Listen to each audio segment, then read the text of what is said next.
Assalamualaikum warahmatullahi wabarakatuh.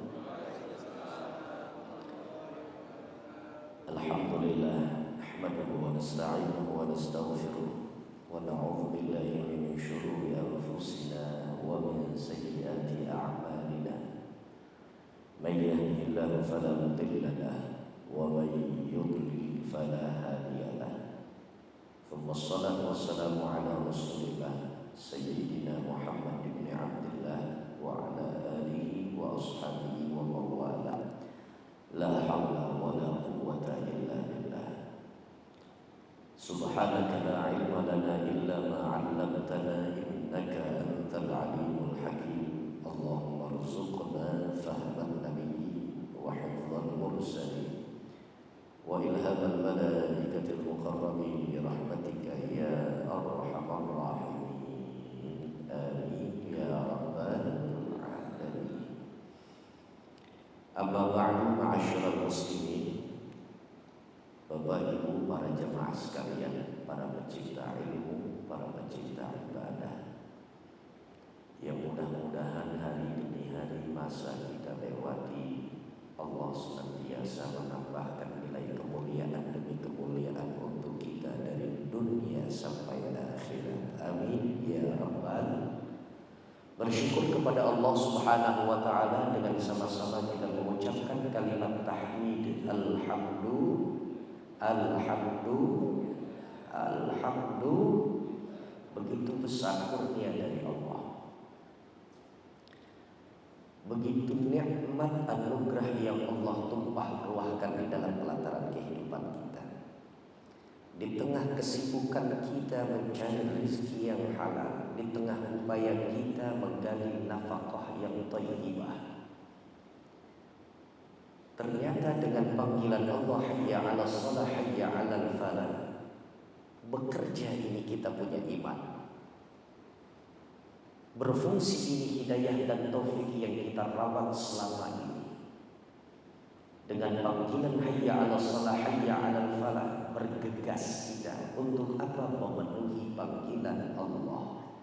Karena Allah ajak, yuk sholat, yuk menang, yuk absen diri, yuk ambil dan raih sukses. Ketika itu orang-orang beriman mendengar panggilan Allah, maka bersegeralah mereka menunaikan sholat yang telah diwajibkan oleh Allah Subhanahu wa ta'ala. Bahkan bukan hanya kita menunaikan ibadah sholat zuhur 4 rakaat yang baru saja kita selesaikan tadi. Allah tuntut pula kita untuk sama-sama kita duduk bersimpuh di tempat yang insya Allah turunkan keberkahan ini. Allah berikan celah kesempatan kepada kita untuk sama-sama kita menimba ilmu, menggali wawasan lebih mendalam lagi tentang apa itu Islam. Sehingga dengan ini keseluruhannya akan menambahkan nilai kualitas kehidupan kita di masa-masa mendatang. Kita berdoa kepada Allah. Mudah-mudahan Allah Subhanahu wa ta'ala menetapkan nilai iman, Islam, hidayah dan taufik bukan sampai hari ini saja, tapi di hari yang begitu kita butuhkan iman, Islam, hidayah, taufik masih tertancap mantap dalam hati dan dada kita. Kapan itu waktu? Di saat sakratul maut menjemput. Mudah-mudahan iman, Islam masih terpelihara, hidayah dan taufik masih terjaga. Mudah-mudahan Allah matikan kita dalam keadaan husnul khatimah, mati dalam keadaan tetap iman, memborong seluruh amal-amal saleh. Insya.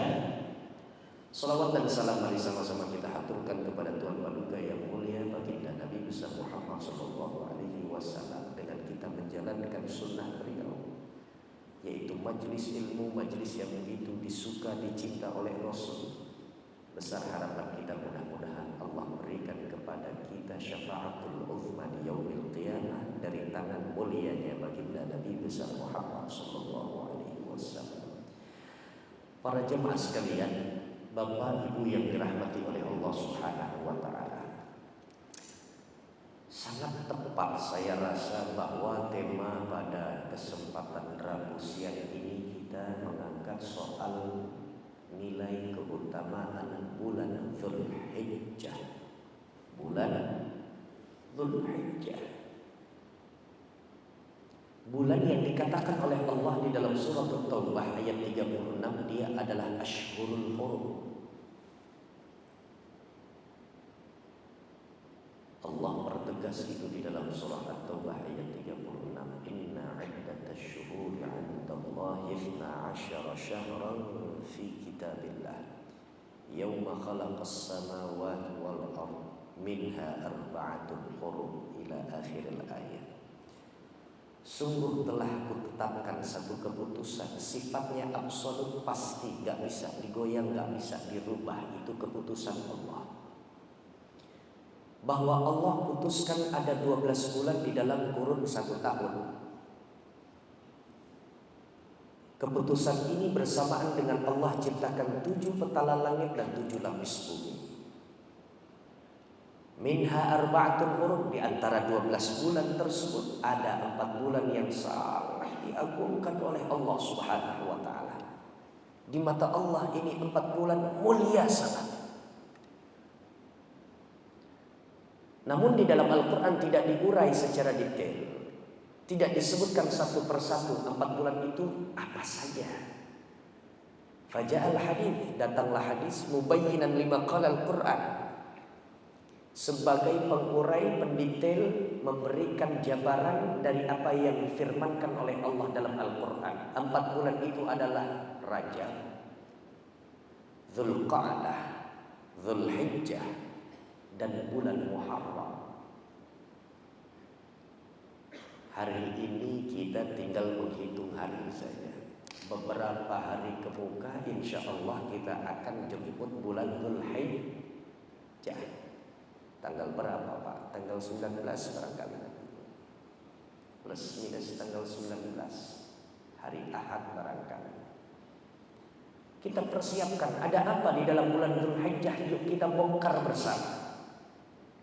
Hari ini adalah hari di mana kita masih hidup di dalam bilangan bulan Dzulqa'dah, bulan yang juga mulia. Sebentar lagi pintu gerbang Dzulhijjah akan kita ketuk, beramai-ramai bersama-sama kita akan memasuki itu wilayah yang mulia.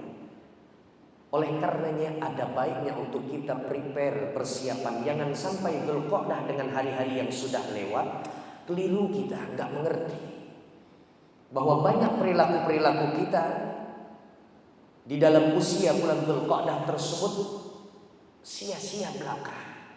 Tanpa kita kerjakan perilaku mulia, perbuatan yang agung, satu amalan yang besar.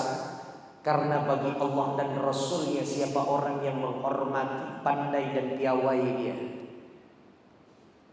menghormati apa yang dihormati oleh Allah Subhanahu wa ta'ala, maka orang tersebut akan Allah jadikan sebagai manusia-manusia yang terhormat.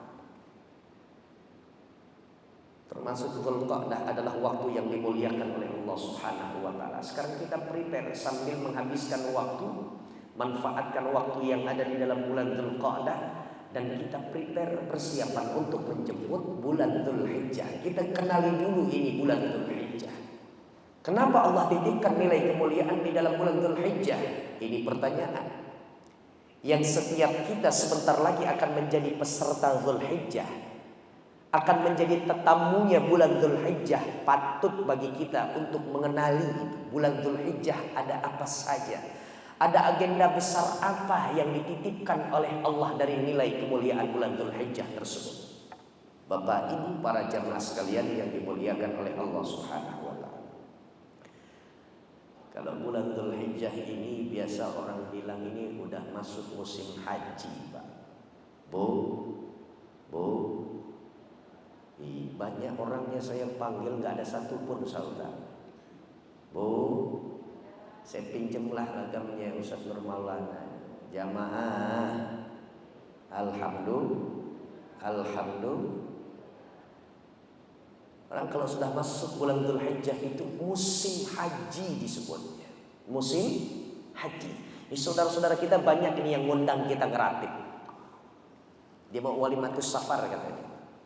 Walimatul safar, wadaan, minta kirim doa, minta didukung secara spiritual rohaninya, agar apa? perjalanan ibadah haji dan juga ibadah hajinya dijadikan haji yang mabrur, aman, selamat keberangkatan dan kepulangan. Itu biasa terjadi di lingkungan masyarakat kita umat Islam, bukan hanya di Jakarta, di Indonesia, skupnya nasional. La haula wala quwata. Oleh karenanya ada satu ibadah yang dikhususkan oleh Allah Subhanahu wa taala. Ibadah ini ada pada musim tertentu, yakni musim haji. Musim haji itu adanya di dalam bulan Dzulhijjah. Oh, indah benar mereka orang-orang yang diberikan kesempatan oleh Allah bisa menunaikan ibadah haji, merampungkan rukun Islam yang kelimanya, menyempurnakan rukun Islamnya. La haula wala quwata. Insyaallah ini hebat benar nih ibadah haji, ibadah yang bukan hanya sekedar gerakan tapi juga menguras tenaga, pikiran. Tabungan kita habis terkuras, betul Pak?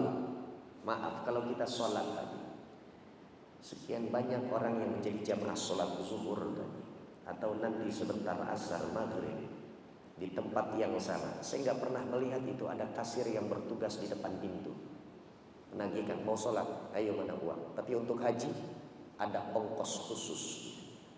Ongkos khusus.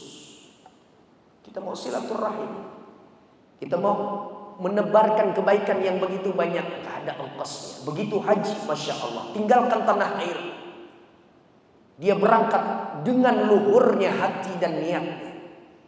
Dia tuju itu Makkahul Mukarramah wal Madinah al Munawwarah.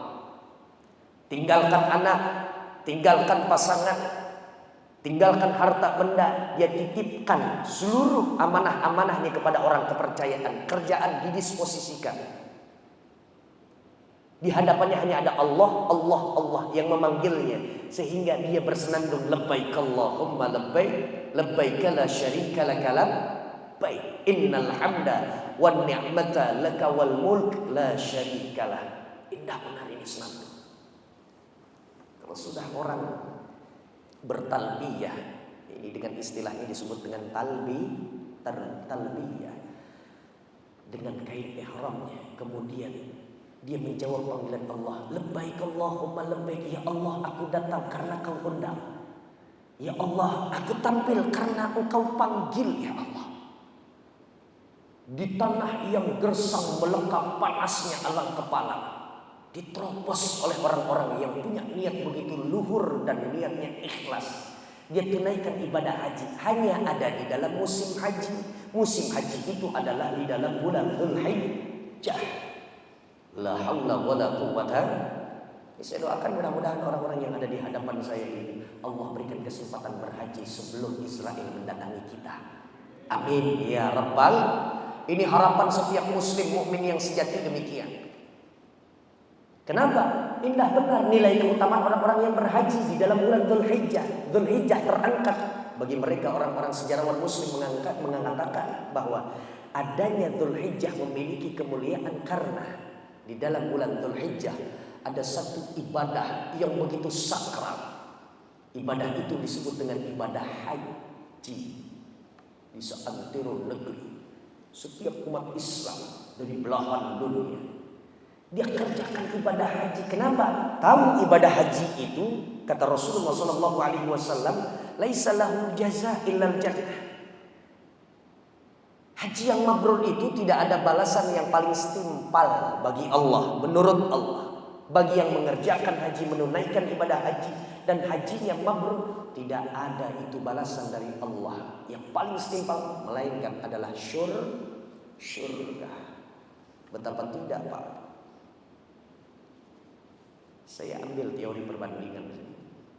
Tadi kita sholat zuhur 4 rakaat, betul? Apa yang kita baca niat?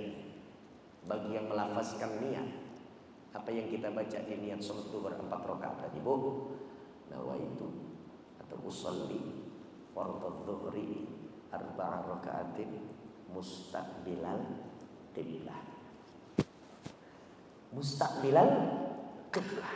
Kuhadapkan arah wajahku, rupaku ini ya Allah kemana? Arah kiblat.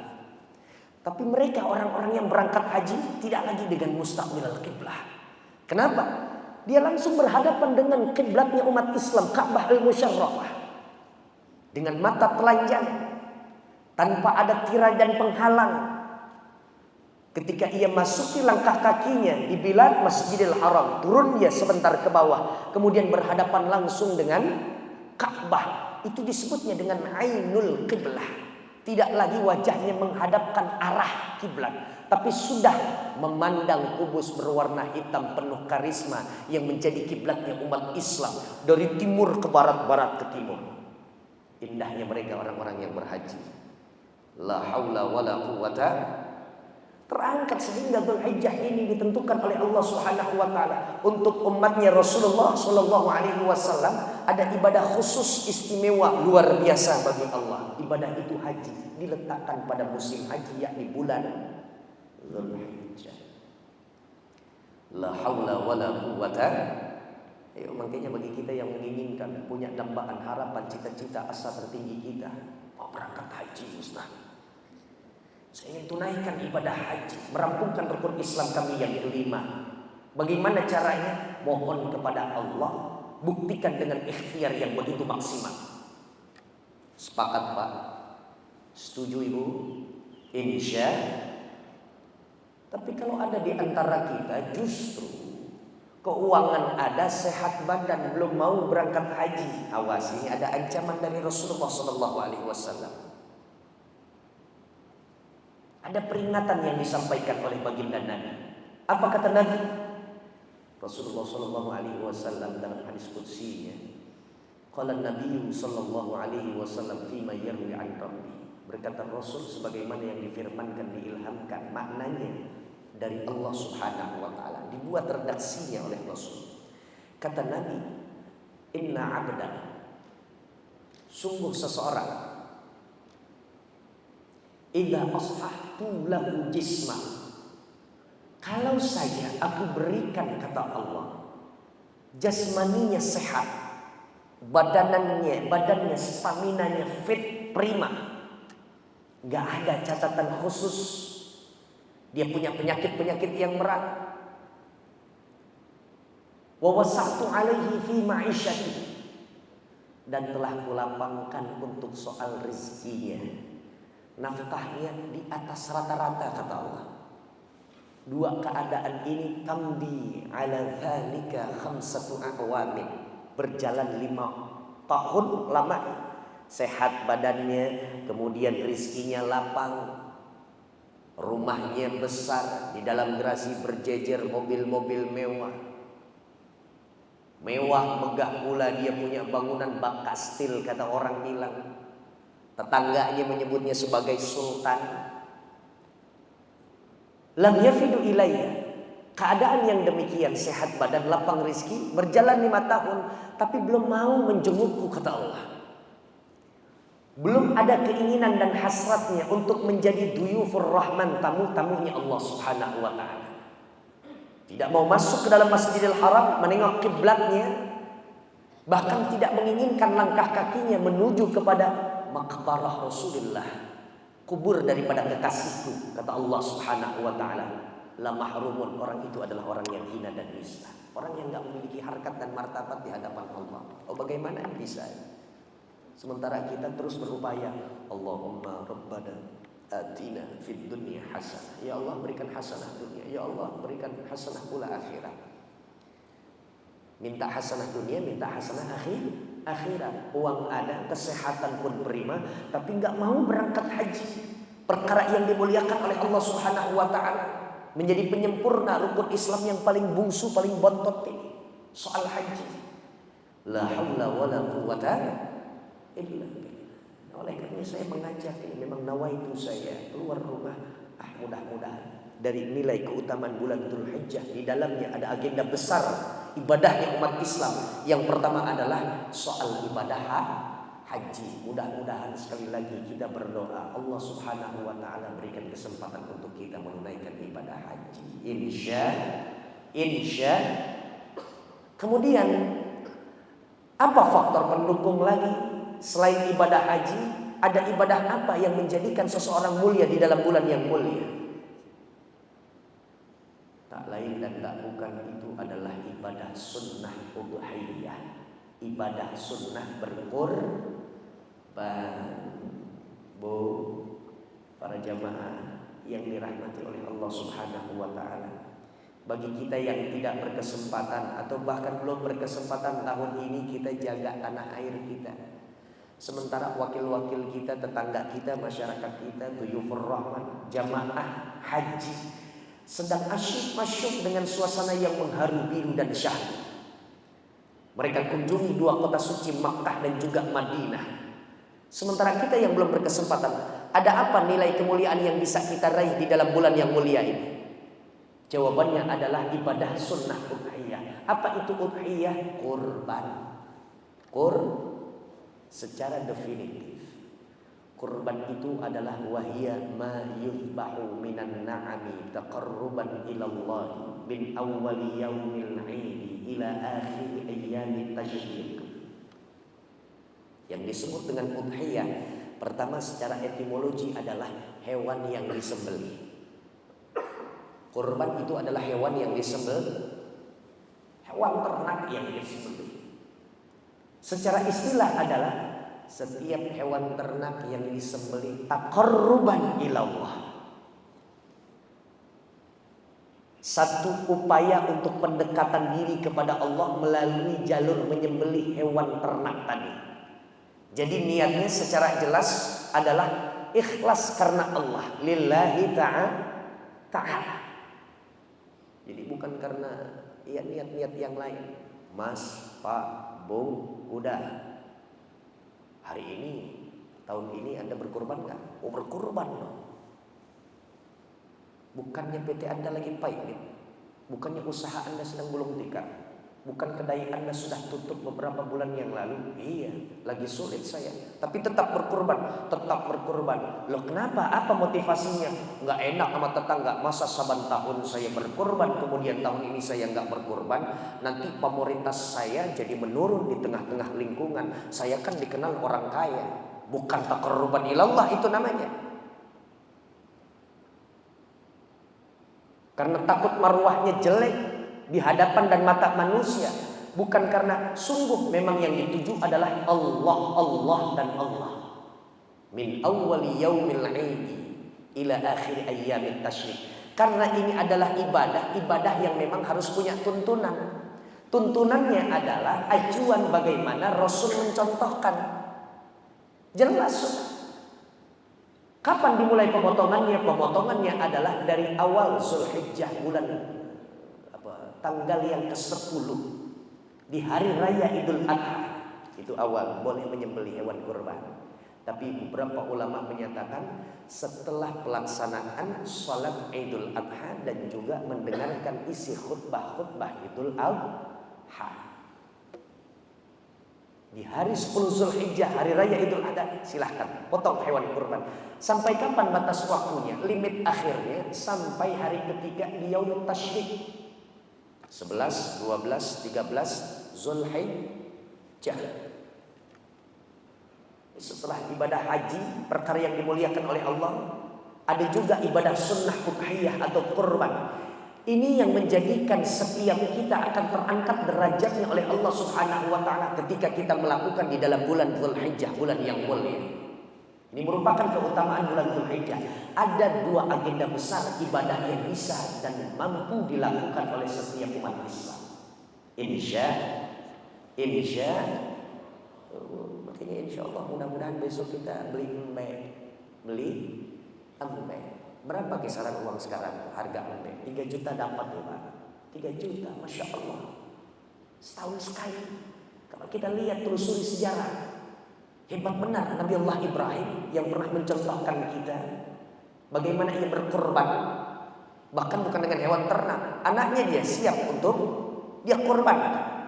Jauh sebelum Nabi Allah Ibrahim ada Nabi Allah Adam punya putra bernama Qabil dan Habil.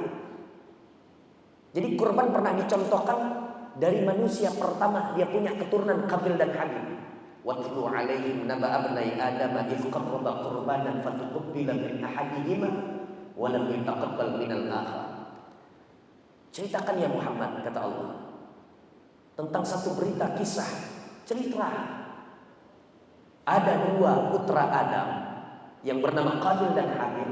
Kedua-duanya mempersembahkan kurban kepadaku, tapi yang satu kuterima, yang satu lagi tertolak olehku. Jadi kurban secara sejarah bukan hanya, barangkali di antara kita tahunya Nabi Allah Ibrahim, Ismail, begitu ya Pak.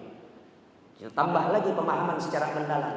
Sebelum Ibrahim dan Ismail, putra yang santun ini, lebih dulu Qabil dan Habil, keturunan Adam, putranya Adam, berkurban, yang satu diterima, yang satu tertolak. Nah, kita kembali kepada Ibrahim. Ibrahim hebat, nggak nunggu 10 Zulhijjah dia potong hewan ternaknya, sekian puluh untuk untanya, sekian ratus syat kambingnya dipotong setiap harinya, kegiatan yang rutin. Hasil potongan dagingnya dikemanakan? Didistribusikan, dibagikan secara cuma-cuma gratis untuk masyarakat sekitar. Dermawannya Ibrahim itu hebat. La haula wala quwata. Bahkan sampai-sampai Allah Subhanahu wa taala akan mengutus malaikat-malaikat turun ke bawah. Kalau kau ingin mengenal lagi lebih dalam bagaimana Ibrahim, ini hambaku pilihan, hambaku yang jempol, Khalilullah. Itu julukan dari Allah bagi Ibrahim, kekasihnya Allah. Silahkan saja kau uji coba ini bagaimana hebatnya, lapang hatinya, dermawan, murah tangannya ini Ibrahim. Silahkan. Turun malaikat bu, turun malaikat. Turun malaikat menyerupai seorang laki-laki yang gagah besar, tegak badannya. Dia sambangi rumah Ibrahim, dia ketuk pintunya Ibrahim. Ibrahim, iya, siapa di dalam, siapa di luar? Saya si musafir lalu. Dilihat dari balik hordengnya itu Ibrahim. Oh iya, bukan orang sini, bukan warga RT kita. Ada apa Tuan? Boleh saya berbicara sedikit? Keluar Ibrahim. Adakah Anda Tuan Ibrahim? Betul? Dikonfirmasi balik. Betul. Anda siapa? Saya musafir lalu. Saya orang yang sedang mengadakan satu perjalanan. Ada apa gerangan Anda bertandang ke rumah saya? Tanya Ibrahim. Ya Ibrahim, saya ini kagum dengan Anda. Berdecak saya punya dada ini. Terpesona sekali. Saya berjalan masuk awal kampung ini. Lewat 3 RT ketemu RT selanjutnya, RW ketemu RW selanjutnya. Setiap ada perkumpulan, mereka ini yang pada kongko selalu membicarakan kebaikan. Yang disebut adalah namamu ya Ibrahim. Harum benar namamu Ibrahim, disebut-sebut oleh masyarakat luas di sini. Ya Ibrahim, apa amalannya? Enggak tahu, kata Ibrahim. Ibrahim, jangan kau tipu diri, bohongi orang lain. Apa yang kau lakukan sehingga orang-orang penuh cinta dan kasih kepadamu? Saya nggak tahu. Yang setahu saya mereka itu senang kalau saya bagikan daging. Nah itu karena itu betul Ibrahim. Saya lihat katanya Anda viral loh Ibrahim. Bu, bahasanya viral Pak. Anda tiap hari itu potong hewan ternak Anda, kemudian Anda bagikan dagingnya. Didapati secara cuma-cuma oleh orang-orang yang sangat membutuhkan. Tetangga Anda akhirnya bahagia karena murah tangan Anda. Betul Ibrahim? Betul. Berapa banyak sih kalau saya boleh tahu? Tiap hari 20 onta, ratusan syat kambing saya potong untuk mereka. Ya Ibrahim mulai menguji coba Pak ini malaikat. Ya Ibrahim, apa enggak terlalu banyak itu segitu? Saya takut nanti kalau setiap hari Anda potong hewan ternak Anda dengan jumlah yang tidak sedikit, maka lama-lama engkau akan buras. Tahu buras Pak? Tahu buras? Kalau beda sama buras. Kalau buras itu makan kesukaan Ustaz Suryadi itu. Kalau buras nggak enak, rugi namanya, nanti lama-lama habis sudah. Di kandang Anda nggak ada lagi hewan ternak. Gak usah 20 lah, 10 saja untuk hewannya, yang sapinya, yang untanya. Gak usah yang kambingnya sampai ratusan, cukup puluhan saja. Lama-lama mendengar ini, gusar hatinya Ibrahim. Ini orang baru kali pertama datang, mencoba-coba untuk membatasi kuantitas infak sedekah saya yang sudah saya rutinkan, saya istiqomahkan. Yang ketika itu Ibrahim, Masya Allah, usia cukup senja, di usia kisaran 85 tahun, masih dengan Siti Sarah, masih mengupayakan Rabbi habli minas shalihin, belum kunjung datang juga itu buah hati. Tangisan orok bayi merah belum juga hadir menghiasi kehidupan rumah tangga Ibrahim dan Siti Sarah.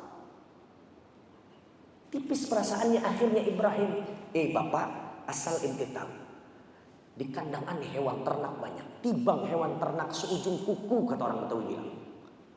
Jangankan hewan ternak, jangankan binatang ternak, ini saya masih mengharapkan dengan Rabbi habli minas shalihin, minta keturunan, minta anak. Kalau saja Allah berikan anak kepada saya, hamil kemudian dan mengandung istri saya, bersalin istri saya, kemudian saya timang anak saya, buah hati saya, Allah perintahkan untuk saya menyembelih anak saya serahkan anak saya untuk saya sembelih. Yang datang kan malaikat. Yang datang malaikat. Ternyata itu pula ucapan Ibrahim yang dibawa oleh malaikat kemudian dilaporkan oleh Allah Subhanahu wa taala. Ditagih janjinya oleh Allah Subhanahu. Tapi memang sukses kok Ibrahim. Begitu surah As-Saffat dari awal 99 sampai 126 Allah berbicara. Falamma balagha ma'ahu as-sa'ya qala ya bunayya inni ara fil manami anni adbahuk. Qala fanzur madza tara. Qala ya abati if'al ma tu'mar satajiduni insyaallahu minas sabirin. Ayat Quran itu menyatakan secara tegas. Ketika ditagih oleh Allah Subhanahu wa taala, Masya Allah, betul-betul dijalankan oleh Ibrahim. 14 tahun tinggalkan anak. Bu, Ibrahim 14 tahun tinggalkan anak dan pendampingnya istri, yakni Siti Hajar. Pulang dari kota Madian berdakwah karena memang misi dari Allah, instruksi dari langit. Begitu sampai pulang peluk cium, lepas kangen, lepas rindu, malamnya tidur istirahat. Di malamnya Allah buahkan mimpi. Yang mimpi itu di dalamnya ada perintah Allah untuk menyembelih Ismail.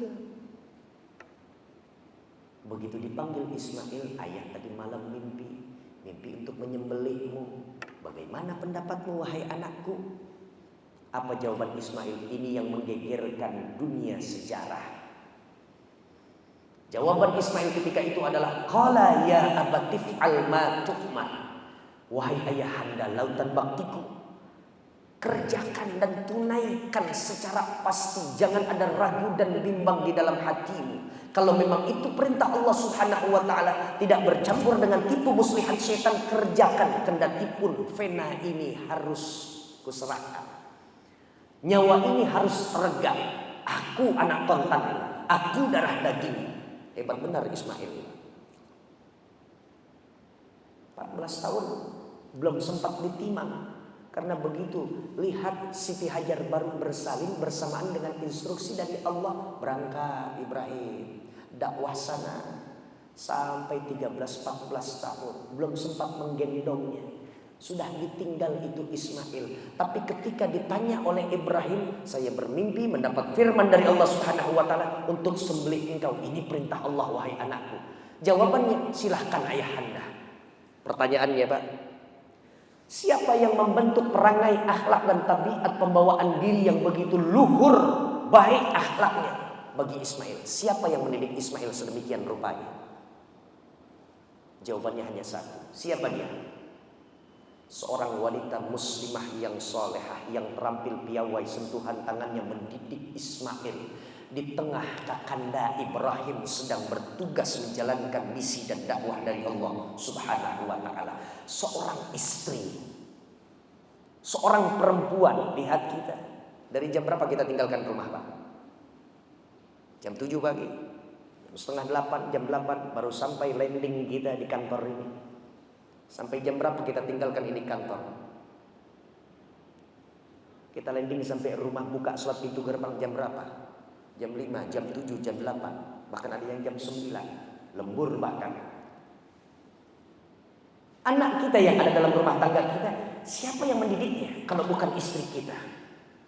Masya Allah, saya berdoa mudah-mudahan ini Siti Hajar zaman now ini, ibu-ibu yang di belakang, insya Ternyata kebersamaan kita, seorang laki-laki kepala rumah tangga, presiden di dalam negara kecil bernama rumah tangga, sedikit sangat kebersamaan kita bersama anak-anak kita. Yang paling banyak itu adalah istri kita. Maaf, kalau istri kita tidak baik, maka celupan dan bentukan serta polanya juga akan tidak baik anak kita. Anak yang kita bangga-banggakan, anak yang kita damba-dambakan, oh hebatnya menguasai 8 bahasa dunia. Tapi maaf, kalau akhlak tumbuh, berkembang akidahnya tidak begitu pesat, bahkan cemen kata anak sekarang soal tauhidnya, ini Masya Allah. Kita mengharapkan adanya Ismail dalam rumah tangga kita, tapi ternyata istri kita bukan Siti Hajar zaman Ibrahim tempo lalu. La haula wala quwata. Kayaknya Ismail hebat benar, terbelalak itu, demi Allah Ibrahim terbelalak.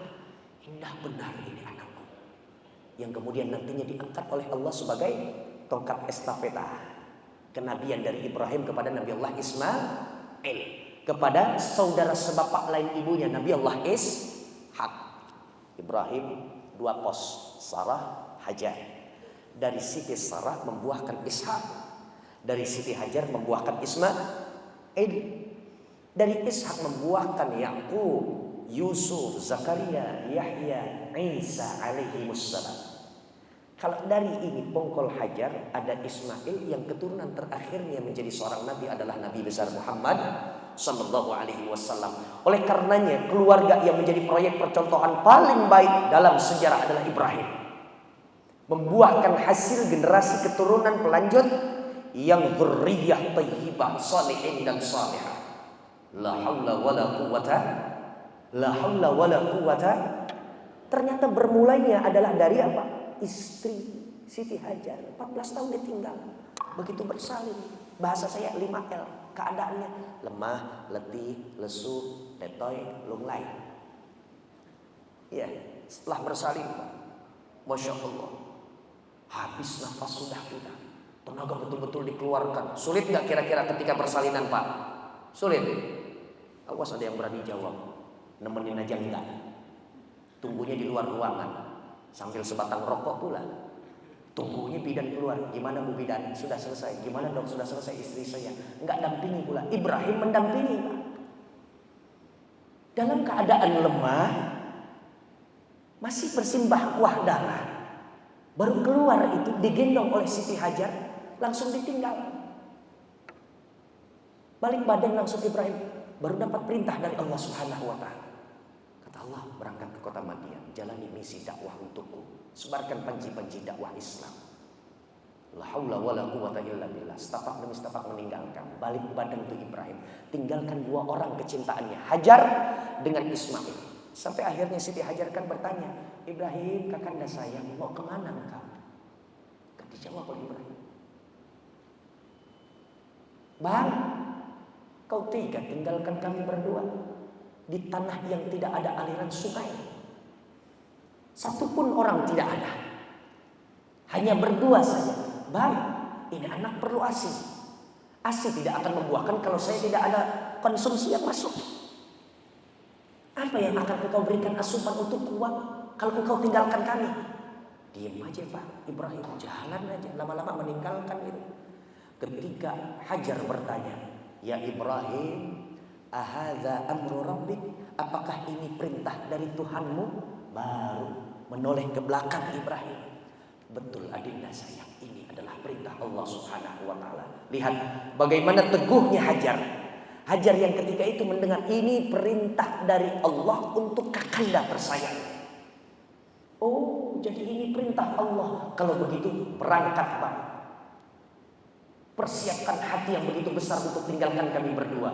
Sungguh jangankan kami, engkau pula seorang nabi dijamin rizkinya oleh Allah. Ketika Allah perintahkan engkau tinggalkan kami, berarti Allah lah yang menjamin rizki kami. Bolak-balik sa'i kalau bahasa orang haji Pak. Sofa marwah, nggak didapati itu mata air. Hentakan kakinya Ismail mengeluarkan zam-zam yang sampai saat ini sumber airnya nggak pernah kering, nggak pernah terputus, bahkan pH-nya paling tinggi di dunia. La haula wala quwata. Kalau bukan karena keberkahan, nilai kemuliaan intan berlian mutu manikan ratna jauhari di dalam bulan Dzulhijjah, maaf gak terangkat nilai sejarah ini. La haula wala quwata Yo, yang cinta dengan keluarga Ibrahim sampai salawat kita satu-satunya salawat yang diperkenankan untuk kita apa? Baca di dalam rukun salat. Salawat rukun di dalam salat. Yang kita baca adalah salawat Ibrahimi. Allahumma sholli ala sayyidina Muhammad wa ala ali sayyidina Muhammad kama shallaita ala ali Ibrahim wa ala ali Ibrahim kama barakta ala ali Muhammad wa ala ali Muhammad. Baca Muhammad Ibrahim, Muhammad Ibrahim. La haula wala quwwata. Sehari potong, nggak nunggu 10 Zulhijjah. Ini yang 10 Zulhijjah ngeluarin 3 juta kayaknya susah. Dompet kita kayak odol, kalau nggak dipencet nggak keluar. Betul. La haula wala quwwata. Ustaz, nggak perlu kita korban. Kenapa? Kan Nabi SAW punya hadis begitu. Dhaha Rasulullah SAW bikabsyaini amlahaini akranaini. Nabi setiap 10 Zulhijjah itu mengeluarkan domba pilihannya, domba yang putih. Ini kurbannya Nabi. Kibas, domba putih bersih. Montok, banyak dagingnya. Akranaini, yang tanduknya itu bukan begini, Pak. Ke depan, ke atas, ke belakang, turun ke bawah, naik lagi ke atas. Domba apa tuh begitu? Domba Garut. Domba Garut tuh bandot tuh hebat. Satu, li Muhammad wa ali Muhammad. Untuk Muhammad dan juga keluarganya Nabi. Satu lagi kan Nabi berkurban, Ustaz. Coba untuk siapa? Betul, untuk umat Nabi besar Muhammad SAW.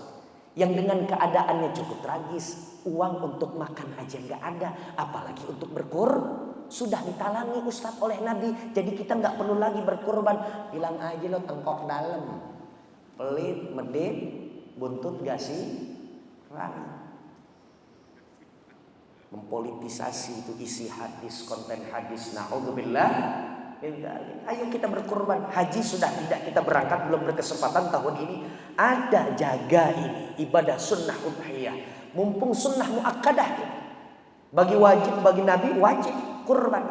Thalathun hunna alayya wajib walakum tatawwu'un. 3 hal yang menjadi kewajiban untukku, untuk kalian umatku hanya sunnah saja. Apa dia? Pertama adalah witir. Salat witir wajib bagi Nabi, sunnah bagi kita.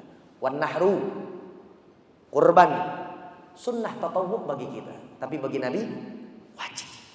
Duha bagi Nabi nggak boleh tertinggal. Dari mulai awal Nabi melakukannya sampai wafat dan mangkat berkalang tanahnya Nabi nggak pernah ditinggalkan. Itu sunnah muakkadah. Bagi kita duha masih sunnah saja.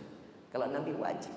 La haula wala quwwata illa billah. Yuk, mudah-mudahan dengan kita keluarkan segenap apa yang kita upayakan. Yang kata Nabi bilang, ma amila adamiyun min amalin yauman nahri ahabba ilallahi ta'ala min iraqatid dam. Di hari 10 Zulhijjah dan yaumut tasyrik disusul dengan 3 hari setelah 10 Zulhijjah. Tidak ada amalan yang paling dicinta oleh Allah Subhanahu wa taala dari amalan anak Adam melainkan adalah hari sunnah tumpah darah, hari sunnah iraqatud dam, berkurban. Bapak Ibu jamaah sekalian yang dirahmati oleh Allah, niatkan berkurban bukan hanya kita potong itu hewan ternak, tapi filosofi tertingginya adalah apa? Niatkan hewan itu disebut dengan nama kita. Allahumma hadza minka wa hadza laka. Sebut Bapak Fulan bin Fulan, kita Fulanah binti Fulan. Begitu kita sembelih hewan kurban kita, filosofi tertinggi adalah si pengurban sedang menyembelih sifat kikir yang setiap hari bersalang di dalam batinnya. Biar hari-hari ke depannya Allah berikan nilai dermawan dalam hati, terganti itu sifat kikir. Yang kedua, filosofi tertinggi, niatan yang paling luhurnya adalah kita sembelih hewan kurban tepat di lehernya. Kita niatkan mudah-mudahan ya Allah, kau kikis habis pula ya Allah, kau bunuh pula ya Allah sifat hewani dan sifat binatang yang kadang-kadang muncul secara tiba-tiba dalam perilaku kami. Gimana sifat hewan? Contoh embek nih.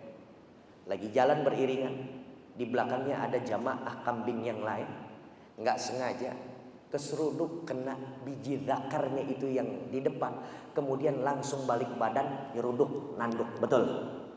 Kadang-kadang kita begitu juga. Spakbor kita doang kena di belakang, kita bermotor spakbor kita kesundul dikit doang, langsung bilang, nggak punya mata loh. Pak, Ini sifat hewani yang kadang-kadang kita sendiri nggak bisa mengerti ada atau tidak. Datang berkali-kali ke dokter, nggak akan pernah ada itu. Scan kah, difotokah, nggak akan terlihat. Kenapa? Penyakitnya adalah ruhani, bukan soal jasmani. Sifat hewani kadang-kadang yang membuat kita dangkal di hadapan Allah, rendah, hina dan nista di hadapan Allah. Karena itu kurban solusi dan jalan keluarnya. Dengan dua agenda besar ini ketika kita lakukan, insya Allah mulia Dzulhijjah, mulia juga kita disebabkan perilaku kita dalam soal ibadah. Insya ini yang dapat saya sampaikan. Biasa ada tanya jawab. Kalau ada tanya jawab silakan. Hanya satu saja pertanyaan.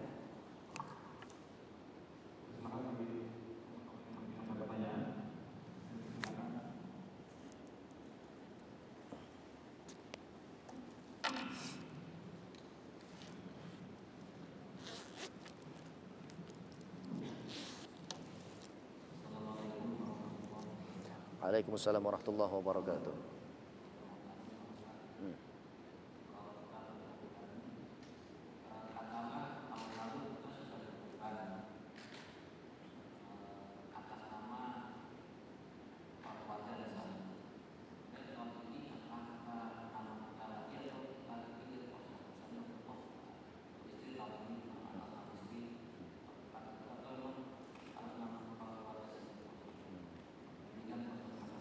Paling enak kita itu beribadah dengan ilmu yang sesuai dengan tuntunan Nabi. Paling enak. Kenapa?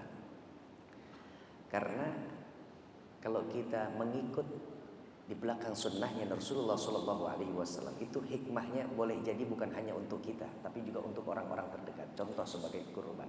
Contoh, seumpama kurban tadi, ada nama siapa di kakak kita, kartu keluarga kita? Siapa yang paling awal? Dialah yang menjadi kepala keluarga. Di bawahnya disusul nama istri kita, nama anak kita, atau ada nama mertua kita yang ikut kita, atau dari ada uak kita yang ikut, sudah ditinggal oleh suaminya dan juga anak-anaknya sudah besar, dia ikut. Ketika kita berkurban atas nama seorang laki-laki, kepala rumah tangga, maka yang akan didapati pahalanya bukan hanya dia, tapi apa? Istrinya dapat, anak-anaknya pun dapat. Makanya yang disarankan oleh para ulama-ulama fuqaha adalah kalau ingin berkurban memang harus dinamakan itu, ya, dinamakan yusammi wa yukabbir, begitu kata Rasulullah SAW. Setelah sudah direbahkan, diregangkan itu leher daripada hewan kurban Nabi kibas oleh Sayyidina Ali, tinggal Nabi yang menyembelihnya.